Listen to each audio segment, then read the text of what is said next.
Today, we're diving into a pretty tricky puzzle in public life. What happens when someone is praised as a hero, but at the same time, their actual agenda seems to attack some of our core civic ideas? Let's get into how that disconnect happens.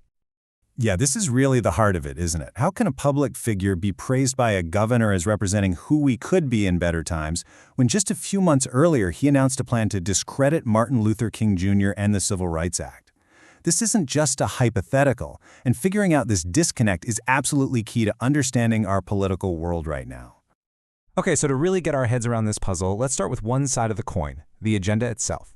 We're going to look at the stated goals of Charlie Kirk, the founder of Turning Point USA, from back in early 2024, all based on sourced reporting. And whoa, this is pretty direct. This was a statement made at the America Fest conference. Kirk's argument was that the law created what he called a permanent DEI-type bureaucracy, and that courts now treat it like it's the Constitution itself.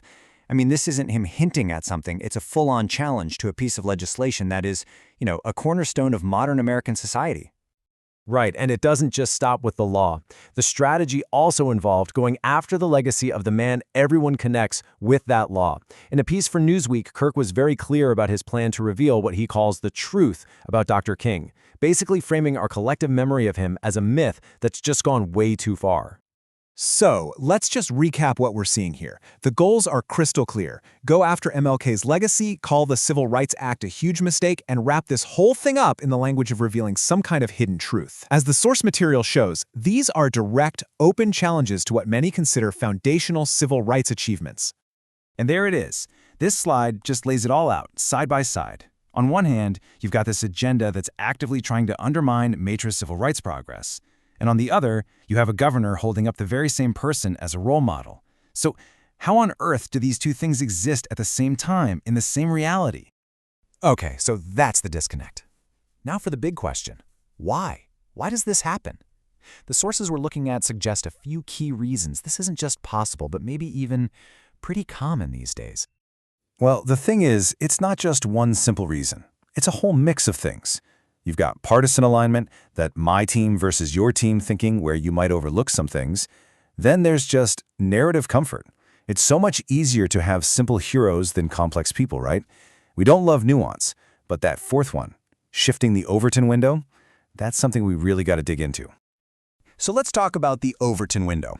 Think of it like a window, showing the range of ideas that are considered normal or acceptable in public debate at any given time.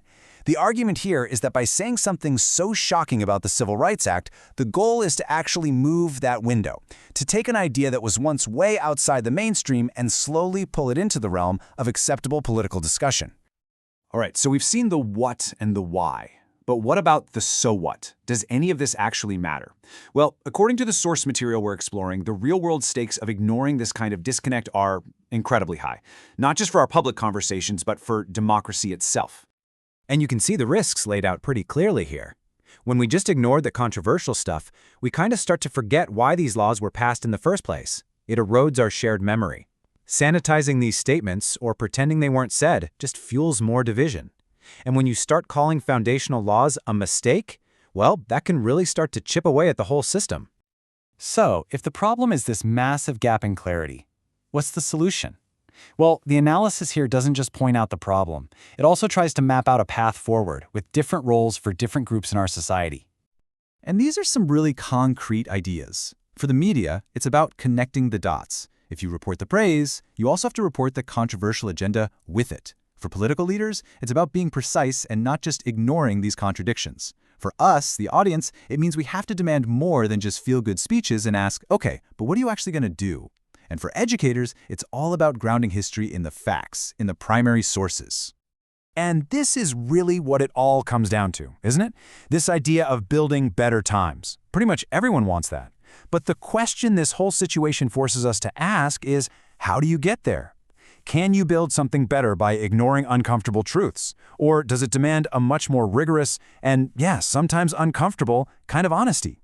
What do you think is the path forward?